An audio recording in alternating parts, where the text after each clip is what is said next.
What's up, y'all? Welcome to the Young Legends Podcast. I'm your host, Caption, aka Caption Red. And I want to give a special shout out to my man Siraj real quick for making that beat you just heard. Shout out to him, very talented guy. And I'll make sure to tag him in the show notes. Now, I'm super excited to introduce to you a friend of mine, Mr. Brian Bushway, who is our guest today. Brian Bushway is a proud Southern California native, bass guitarist, mobility coach, and motivational speaker. He became totally blind at the age of 14. Since then, he has graduated college from Pepperdine University, taught perceptual navigation throughout the world, and become an avid mountain biker, and has been featured in Men's Journal, the LA Times, CNN, The Doctor Show, Ripley's Believe It or Not, and various other media outlets. His message of empowerment and doing the impossible has touched lives all around the country and the world. Brian, it is so great to have you on the show. Thank you so much for joining me today. How are you doing today, man? I'm doing fantastic. Thank you for asking. It's a pleasure to be here, Caption. How are you doing?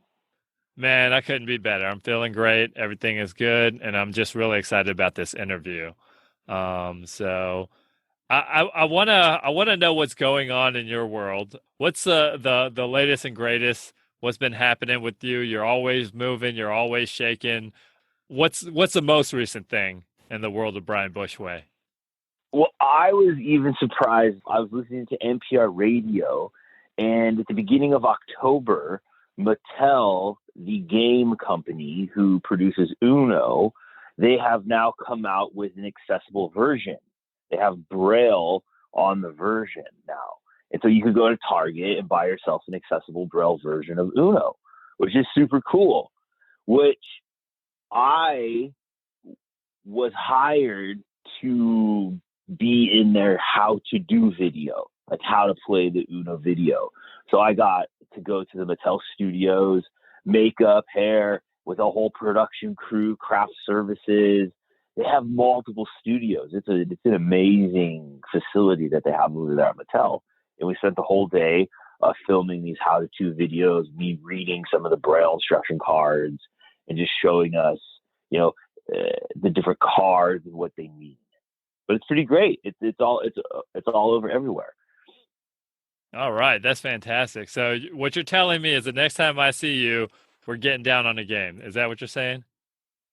Oh yes, I proudly say I'm one of the best Uno players out there. So. Nice. You will probably lose. Well, I'm looking forward to it regardless. Very cool. Very cool.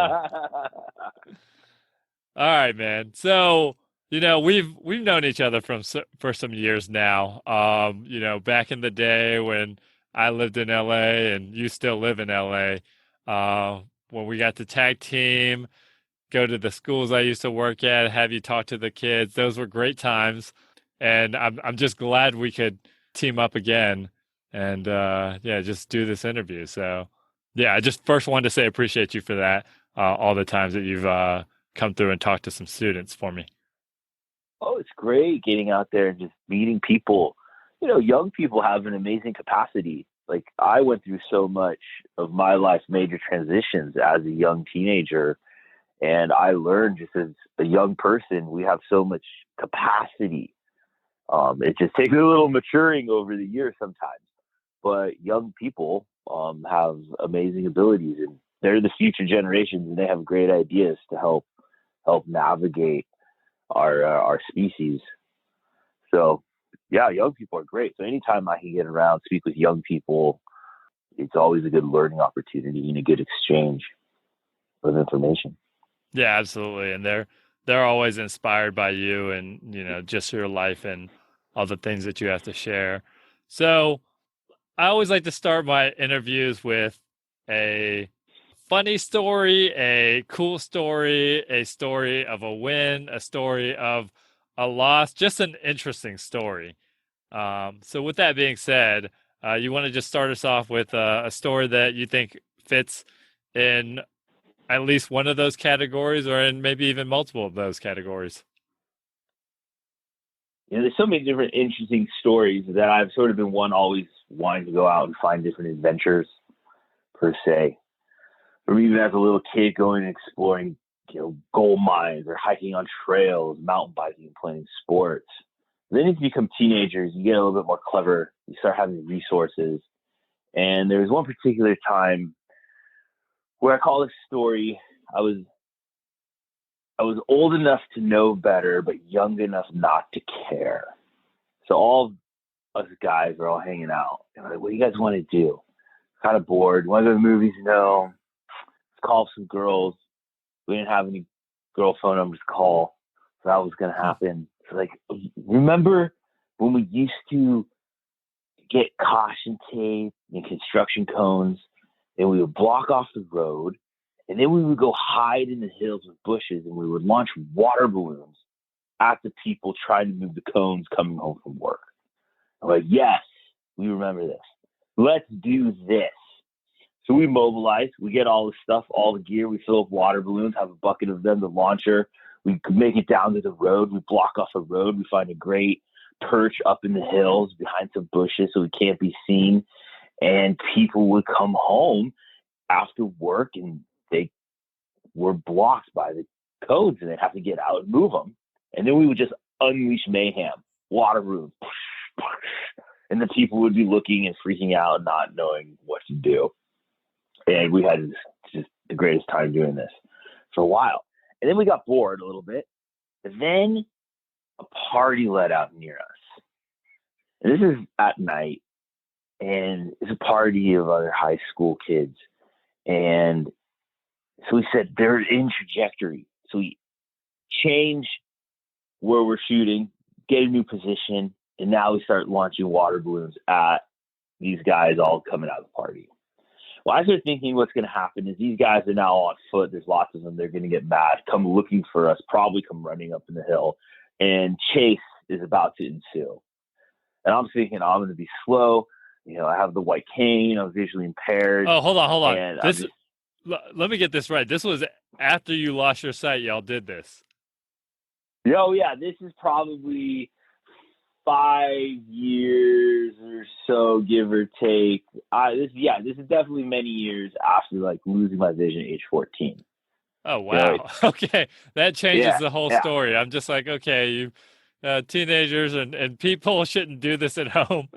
Nobody should do this, but definitely not in that situation where you are, at a disadvantage of getting away. Oh yeah, which I definitely I lost my vision at age 14, and I'm now definitely over 16, old enough to know, young enough not to care. So here we are, and I start making my way up the hill because they're just launching balloons at this party, and I have my white cane, and it's dark, and the white cane's like reflective, and at night I think this thing is like a big beacon. Everyone's gonna see it and find this. So I fold it up and I put it and I hide it inside my jacket pocket. And I sort of continue up the hill. And then sure enough, boom, everyone's running. Everyone's at chase. Guys are running up the hill. People are yelling. My friends are now running. Some of them are now passing me. I'm now running. I'm like clicking. We're already chasing each other. And I sort of drop a little behind. I hear some of my other buddies behind. I sort of like listen for them. And then I realize that there's no way I'm going to outrun this. But I know there's some like canyons and drop offs, and I said I'm gonna need I don't know how many guys are coming running up the hill. I'm gonna need to find a hiding space or some type of weapon. So I just decided to make a giant leap off to the left of the trail, hopefully crash into some bushes, crash down a ravine, and maybe find a place that is like they wouldn't want to come find me, or find a big stick. But I land and nothing, just bare dirt, nothing. So down there, I make myself as small as possible. I'm all curled up like I'm in the fetal position, and you hear all my other friends running off in the bushes, and then I hear his footsteps come approaching, 10 feet away, 8 feet away. You hear them, the shoes in the dirt over the gravel, and he's sort of stopping. You can hear the hesitation in his feet. He doesn't want to get too close. He's sort of there, and he's figuring, he's like, what is this? Observing me. He calls his other buddies over. So now it's 3 against 1. I think, okay, this isn't good odds. I hear the ball. I hear their feet. And I just hear all my other friends still crashing through the bushes far away. And I'm thinking, shoot. I'm discovered clearly. So I remember, you don't want to be caught down. So I stand up, and the one guy comes, and he's super aggressive. He starts pushing me, and he's really like pushing, manhandling. And I'm sort of standing my ground, but not really going to want to fight him. But I'm not, not like necessarily engaging. So he's pushing. He's like, man, what are you doing, man? I really we should beat you up. Where are all your other friends? And I say, oh my gosh, dude, I don't know. I'm pissed at them too. They left me here with you. Let's go find them. And they're not having any of this. I'm trying to think, okay, make friends with your enemies. Trying to grasp any type of wisdom I have to navigate the situation. And he's really pushing again. He's like, man, what we should do? We should really beat you up. And I said, man, I'd probably be feeling the same way. But how would you feel about reaching in a jacket pocket and it unfolded my white cane, hitting a blind guy? They didn't know what to make of it. They're like deers caught in a headlight. They were stunned. And this is like a shift in power. And I took this momentum. They didn't know what to do. And I just started walking my way down the hill. I was tracking, I was clicking using echolocation, listening for the different features in the environment, the open areas, the travel, using the cane to navigate the rocks and any drop off. I made it down. And even the guy starts following me down the hill. But I had switched momentum now. So I was in control. It all shifted. They didn't know what to do. So the guy's like now reaching my pockets, and he's like reaching for, he finds, my talking watch and house keys, and he pulls them out and dings the button. Ding! It's 8:30 p.m. And I'm like, dude, I heard it where the watch was. So I said, I just reached over and I grabbed it out of his hand, took it and grabbed the jingling keys. I said, dude, this is mine. What are you going to do with the talking watch and my house keys? Thank you. And then I continued down the hill, hit the pavement, ran, listened for some big, hollow, open sounds of streets, duck a left, start running up an incline, listen for a hollow sound of a classic driveway, identify a car, get underneath the car. I don't hear anybody follow me. I just lie underneath the car and just sort of wait it out. And then I got to figure out now how to meet up with all my other buddies. And this was like early cell phones. So we have to take out our cell phones. They weren't always on, turn them on. We eventually figured out a way to meet up.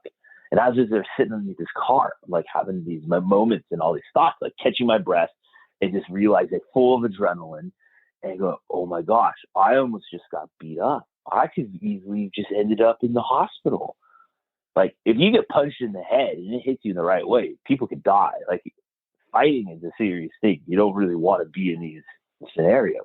And so I'm a little like unnerved about this. And then I was like, wait a second though. But I just outsmarted these guys. I just out navigated my way out of this situation, man. I got some pretty good skills here. Like, holy wow, I haven't even been blind that long. That was like years earlier. I couldn't even imagine walking. I was lost in my room in my house. Now I'm out here hiking up hillsides, running through neighborhoods and finding cars to hide under and getting out of mischief that we caused, right? And so, well, shoot, I got some serious skills. And then the other wisdom that floods into my head. Well, with great skills and with great power comes great responsibility. And that's when I had like a shift and a change of heart. And I started realizing, man, I have all of these like new skills that I've acquired after vision loss. And I should start using these skills instead of causing mischief and causing grief. And I should use them to go help other people and encourage and go share. And then that started shifting my life more into the idea of teaching or helping other people develop.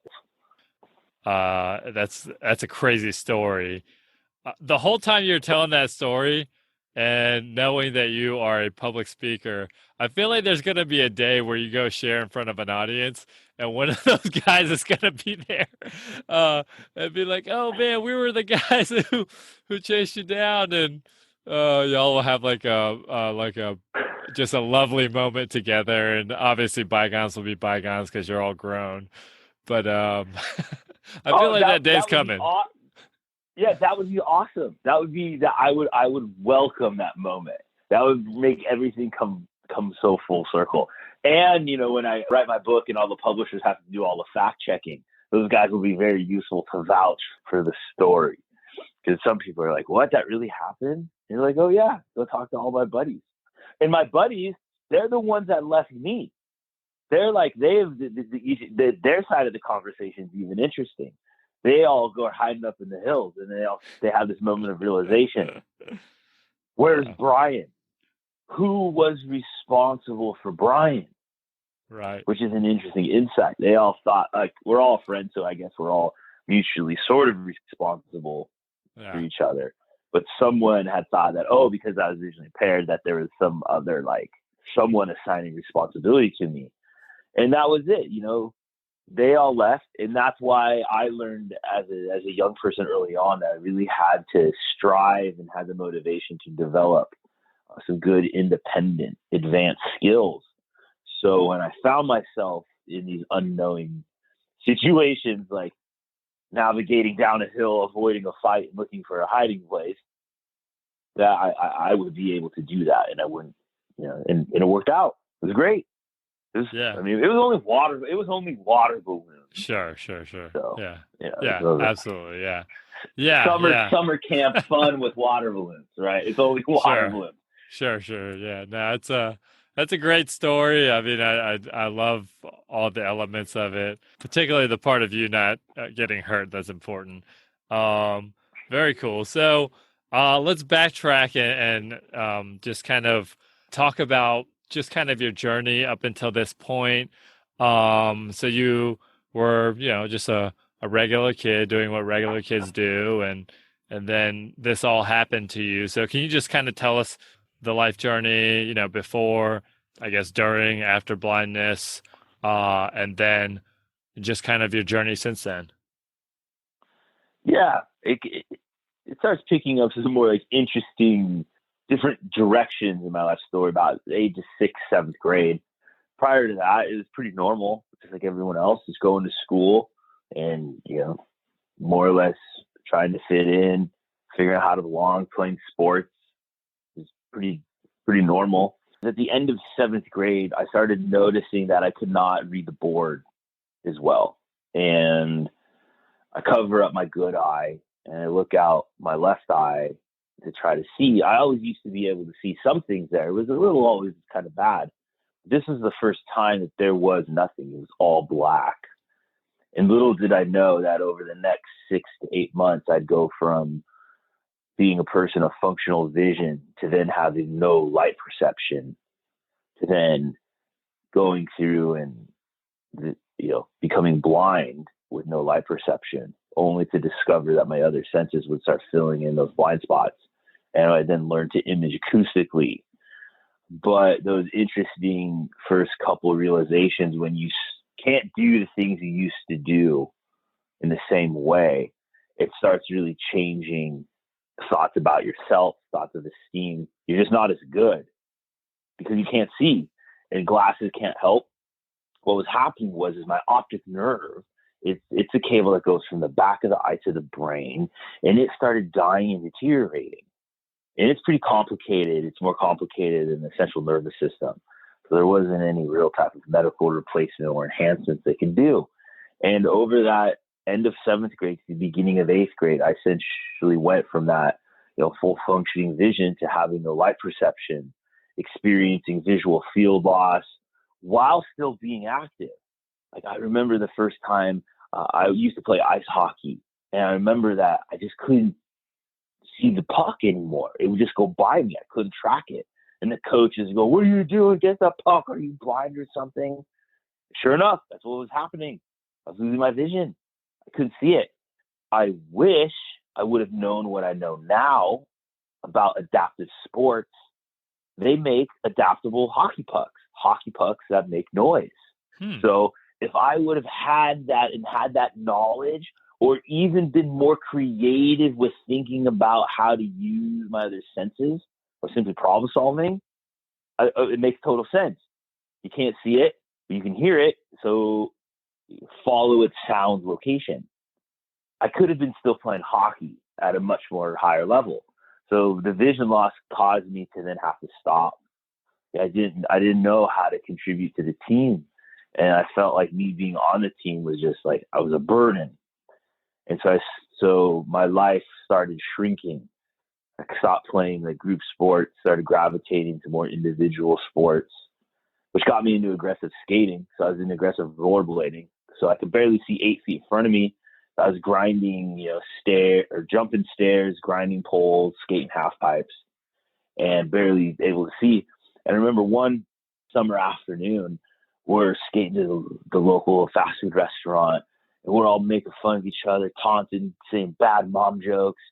And I was pretty clever to keep my friends verbally engaged so I can know where they are with tracking their sounds, but I'd also keep them right at the threshold of my visual field.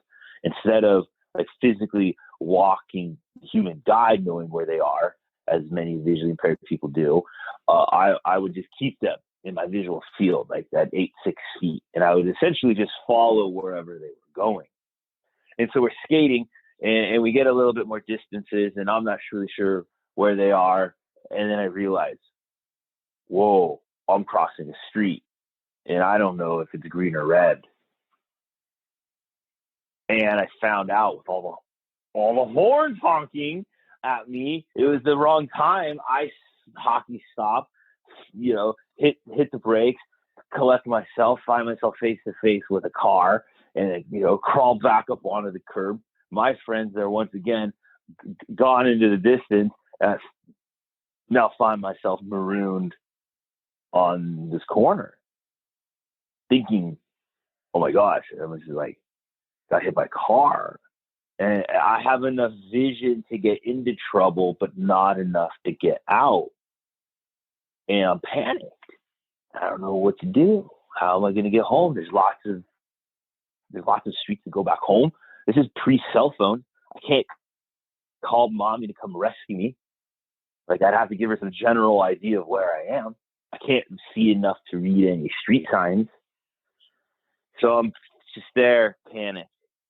And I got to come up with a solution. And the first thing I do is I start breathing. Breathe in and I breathe out. And I started calming myself.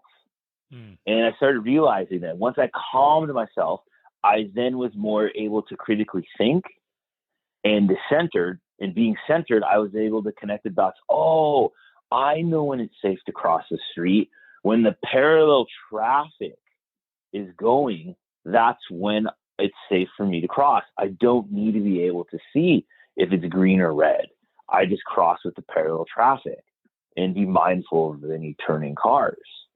And it turns out that that's the way that, people who teach special education to other vision impaired blind people how to cross streets, that's the strategy they end up teaching you later on with some other sophistications. But so I was able to then catch up with my friends, skating a lot slower, piece my way, and I made it back to the restaurant. They're like, "Hey man, what happened? Where'd you get these?" I was like, I was kind of embarrassed. I didn't even share with them what really happened. But it was because, I had enough vision, not enough to get out. And the lesson that I learned that day was that, wow, before I could even solve my visual impairment problems, the first problem was the human element. I was human. I was emotionally blind. My emotions had got the best of me, and I had to deal with those emotions first to help calm them down to then engage my critical thinking skills. And so that was the first real big lesson of low vision, of learning that has really served me to this day, is just understanding that our emotions are something that we have to work and we have to deal with them, and just understand that we have to have emotional intelligence. Yeah, absolutely. A lot of people would have gave up just going out, doing the things, but it's a great realization to come up with or come to, but also I'm just surprised that you kept pushing forward. That's really it's really brave of you and just quite impressive. So yeah, and you don't even know what you don't know too. So you sort of like, some of this is like I'm unprepared, right? I was probably skating too fast. Like I didn't have any adaptive thinking skills. Like I didn't really have any like visual scanning techniques that maybe I could have applied, right, to be safer. So really I was getting into trouble because I was sort of overextending myself without the right knowledge or skills. It's not that if you're visually impaired, you shouldn't be rollerblading. No, it's that if you are visually impaired and you're blind, there are some other adaptive strategies that one should do to keep themselves safe and to make them more competent. Yeah. And then you lived and you learned and I guess just kind of just learn from your mistakes and manage to stay alive. That's awesome. Yeah, because what happens is, right, see, I was still identifying with a low vision with a person with like vision, sighted, and everyone treats you that way. Even though you're low vision, they still hold these same expectations. And then when I finally lost all my vision that day in 8th grade, when I woke up and everything was drastically different and I had no more light perception, and then I had moved to total blindness, and now you really need to use the cane, and you get slammed with the stigma of blindness, and then just the cane, and now that changed my social world forever. And that was the most interesting thing, how that label from one day people just sort of expected and treated you one way, and now they treat you and have a whole different set of rules and expectations. And those expectations are lower. And I found myself trapped in this box of low expectations. And that was what was different. Sure. And so as you're trapped in this box of low expectations, how did you combat that? I guess there was probably a transition time where you kind of, to some degree, met those low expectations, or maybe you didn't. And then there's probably a time where you started to try to challenge people. So what was that transition like, going from, or just kind of navigating people's perceptions and trying to change their perceptions by interacting with them? Yeah, well, everyone else's perceptions were also my own perceptions at first.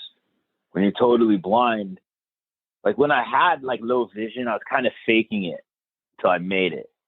Like there were lots of times where I was like, if the sun went down, I had night blindness. So I just didn't admit it to myself. I was in denial, let's say, before, about how affected my life was by the limited vision. But now here I find myself truly stranded and stuck. Like I didn't know how to do anything. Like I couldn't put toothpaste on a toothbrush, tie shoes. I just sat on the couch and listened to talk radio and books on tape. And my life had just stalled out.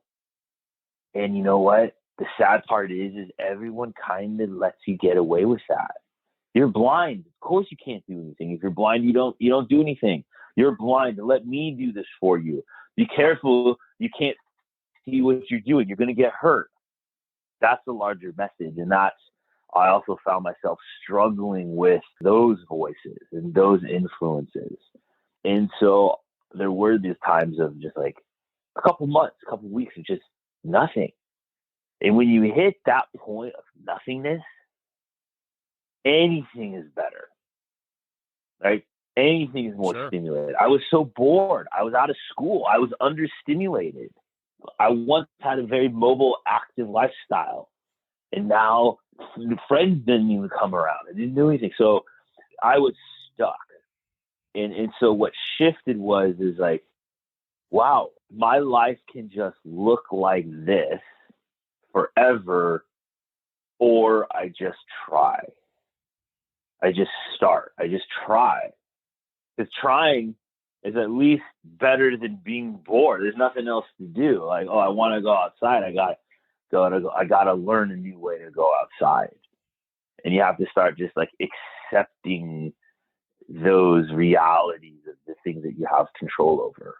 And so I started just learning. I started piecing it together, and I started practicing. And I remember just feeling super uncomfortable. You just feel uncomfortable in your skin for such a long time, for many, many, many years. feeling very uncomfortable with myself and figuring it out. And it was really now navigating how other people were treating and interact. As I started developing new skills, people start going question, oh, wow, oh, you can do things. Oh, look at this. Oh, okay, great. All right, welcome back to the party. They were okay with you not being. The worst thing is, like, sometimes discrimination happens through exclusion and just not being invited to the party, or we in society can sometimes let individuals with certain situations just sit out when we really need to be including them. But then once you're there, they go, oh yeah, welcome. Okay, fine. Hang out. Here you go. And then I started learning that, wow, like as I started doing things, I started just even challenging my own preconceived ideas. Like I did not know I had this capacity. I didn't know that, wow, you can learn to use a white cane and walk up and down steps and go hike mountains and go climb a tree. And then you start learning to develop your like listening skills, and you can start hearing things in more sophisticated ways. And like, oh, cool. Like, so I started developing new abilities. And as I had to learn how to trust myself in a whole new way. And, at the age of 14, losing my vision was really almost like a rite of passage, like challenged me as a young person. Like I had to go on this vision quest of maturing and coming back with these different, these sort of different things. And I had to realize, wow, okay, I was out of school for a while. Now I choose to come back and get engaged and start learning Braille, getting computers that talk to me. But one of the main attitude shifts was in those sort of down moments. I remember with my mom going, Mom, why? What does this mean? Why? And she says, Brian, this is the one thing I do know, is that everything in life that is important is all still here. And this is your ability to have relationships with people. Yeah. Your ability to have relationships with people. Absolutely. And so that was the value that I shared and started really shifting. I said, okay, well, what is the value of relationships? That was a hopeful statement. When I was feeling so much loss, she's affirming, look at the thing that matters most, you still can do. Okay, great, awesome. And so I meditated on that idea. Okay, what is relationships? Well, the currency of relationships is love. And me being blind has no limitations on my ability to create as much love in the world as possible. Absolutely. Right? Yeah. So that's where it shifted, and that truth really got embedded. And I think that just sort of resonated something very early on. And I started living from the inside out, and I started having like a different strength of character from that position. And that was just sort of like a point of centering and expanding from there. And so early on, and I just kept trying, right? Because there were so many things out of control. Like none of the classrooms in school had things accessible, but you still show up and try. And just because they didn't have the textbook or it wasn't necessarily that I was a failure. I didn't even get the opportunity because I didn't have the materials to study. So I had a lot of those types of scenarios. I had to start like understanding who I was and who I wanted to be. Sure, absolutely. In earlier way. Right, absolutely. And so as you're going over all these things, I mean, it literally sounds like you are, daredevil or superhuman. And so someone who's never seen a video of you is just like, how is this even possible? He's talking about all these things. So can you just kind of talk about how you are able to get around and what the science is behind that? Because that just it's very impressive. I've seen it firsthand, but a lot of people haven't. So could you just kind of shine a little light on that? Yeah, this is pretty cool. In the last 20 years, neuroscientists have shown and demonstrated what we all have known. If we lose one sense, our other senses get stronger. And that answer is yes. And that answer is yes because of neuroplasticity, which basically means our brains are plastic and we can rewire it and they can mold and our brains can learn new things under the right motivating conditions in way more profound ways. So what happens is the way I travel is my brain actually is imaging. It's imaging with sound. It's not imaging with patterns of light. So blindness is basically a descriptor that my brain does not perceive patterns of light, but my brain can image patterns of sound and create a spatial world of fuzzy geometry of sort of outlines, shapes, and figures by recognizing the unique way sound reflects off of objects. Just like what a bat uses in dolphins, human beings have this natural ability called echolocation, flash sonar, often referred to in humans. And this is the human brain's ability to recognize echoes and create an acoustic image. So that's how we're able to travel. Like that's how I can ride a bike. So when I'm riding a bike, I can click, and that's an active sonar signal. And that tongue click is sending out a sound, and that active signal is bouncing off of features in the environment. And I've trained my brain to recognize those unique features. Is that a more solid object like a car? Or is that a more sparse object like a bush? Oh, well, there's a big, more open area out this direction because in comparison, here's a flat wall closer over here on my left. And it's pretty amazing that the human brain can do this. And so you use active echolocation also with a long white cane, using those two things and some strategic thinking. A person can travel anywhere they want to go. Yeah, absolutely. And that's yeah. And so that's how we get around. And I started developing that as a young teenager, and now as a teacher, we teach all people this ability along with other life success principles and strategies. Yeah, and it's amazing. I'll make sure to link some videos so people can really see it firsthand. I'd like to do a little backtracking. So you obviously went to high school. You graduated high school, and then you went to college at Pepperdine. What was that whole, like, you went to college, you're figuring out what you want to do with your life, and could you just kind of tell us a little bit about that journey up until now? Yeah, college was a great experience, and it was a dream come true. When I first lost my vision, I thought I would not go to college. I thought I was going to have to live the rest of my life at home with my parents. So me attending Pepperdine University just as a freshman was a dream come true and such a huge milestone of accomplishment in such a few years have gone through all this transition. And now I was able to live independently, go to school, and be academically competitive with all of my peers was an amazing thing. And one of the great advantages that Pepperdine has is these overseas programs. And when I was over summer vacation, I was 20, I went and lived in France. Nice. And I went and studied the French language, and we just did all the great things, museums, all the cultural experience that there is to do in France. It was fantastic.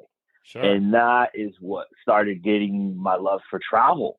It was the first time I'd been overseas and appreciating art, and then applying, now going to museums and actually now echolocating famous features. Why? The question is this, like, why would a quote unquote blind person go sightseeing?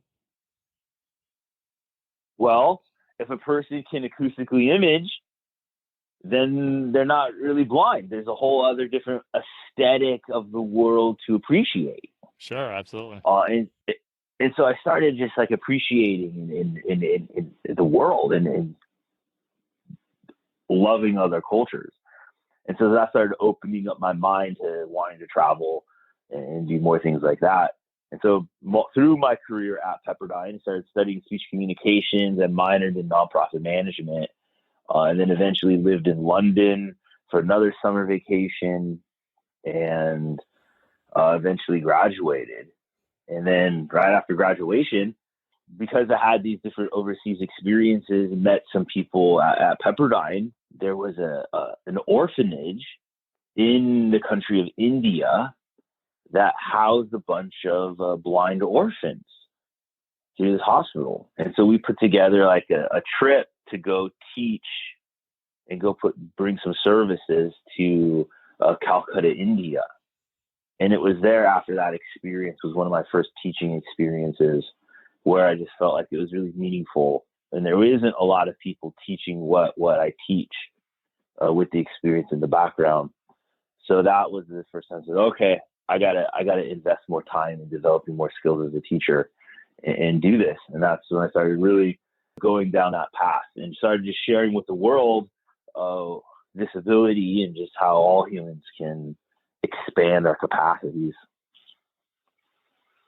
Yeah, absolutely. And, you do amazing work teaching people how to navigate with sound. And I mean, you're all over the world doing it, and that's just super impressive. And yeah, I'll link some videos to that too, because people need to see that.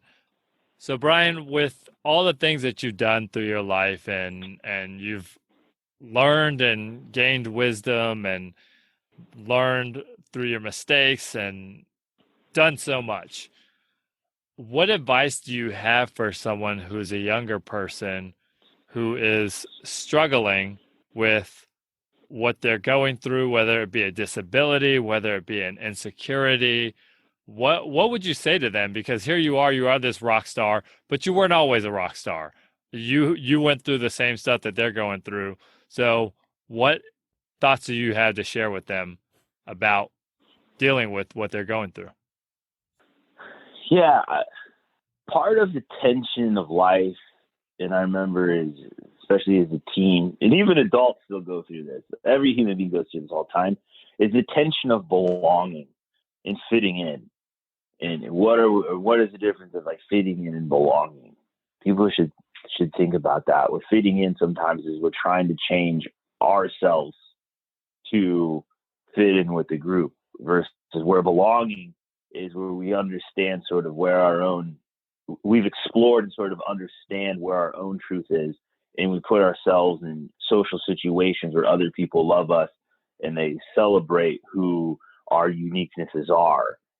And I realized that, wow, like there were certain ways and approaches in life that I have to take to gather information because I don't have the access of patterns of light.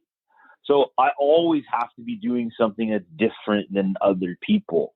So it's okay to be different and do things differently, but my intention isn't. So sometimes we have to sort of advocate for ourselves when it comes to the belonging and fitting in and the social stresses of life. For me, becoming blind, the hard part was the way everybody else treated me. And so it was an identity crisis. And so there's one thing to learn, and I went through all of this as a 14, 15-year-old person. And I started developing and focusing on like the content of our character, right? The things that we're made of are the things that really value and the things that last. And so choose friends wisely. If you want the biggest predictor of our future, forget who said it, but choose the 5 people we spend the most time with is the greatest predictor of our future. And I started realizing too that if I, as a person, like my motivation was if I have a lot to bring to the relationship table of life, then my insecurities about being a person who's blind will be a lot smaller. And so I just started developing passions, interests, and started creating this momentum that other people would be attracted to. But ultimately, at the end of the day, my greatest position of if I've had any success of changing any negative prejudice, it's been from acts of kindness, finding creative ways to be of service to the people around me. And that's been the greatest thing that I've ever learned. So how can we take care of other people? Love thy neighbor, love thyself as you love yourself. Yeah, absolutely. And you're definitely doing that. And I like what you said about the 5 people you surround yourself with. You know, one of the reasons why, not that I keep you in my circle, but the reason why I continue to be friends with you is because, you know, you inspire me, you are a good friend, and, you know, just a lot of the things that you're looking for that maybe I didn't look for when I was younger, but the more I live, the more I want to, you know, I want to be a winner. And if I want to be a winner, I got to surround myself with winners. Yeah. And so, yeah, that's definitely good thoughts about who you surround yourself with. Okay, Brian. Well, we're running out of time, and I feel like we just scratched the surface of what we should be talking about and what I want to talk to you about. And I'm just really impressed by what you're doing. And I look forward to having you on again. And of course, you have your. I'm just gonna go ahead and just talk about all the things that you're doing again, which is your rock and roll band, Low Syndicate, your motivational speaking, your mobility coaching, and all the other things that you have going on, which is awesome. And I'll make sure to tag all that stuff in there, even though we didn't get to talk too much about it. Yeah. So are there any final thoughts that you want to share before we kind of wrap this up? And I guess to be continued it is a better way to say it. But are there any final thoughts? Well, as I say to all of the students who are looking to expand their capacities in life, may your clicks be sharp and the echoes guide you home.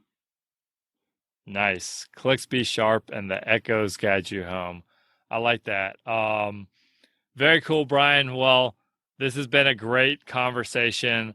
I look forward to part 2. And yeah, until then, brother, keep calm, carry on, stay strong, because you're the bomb.com.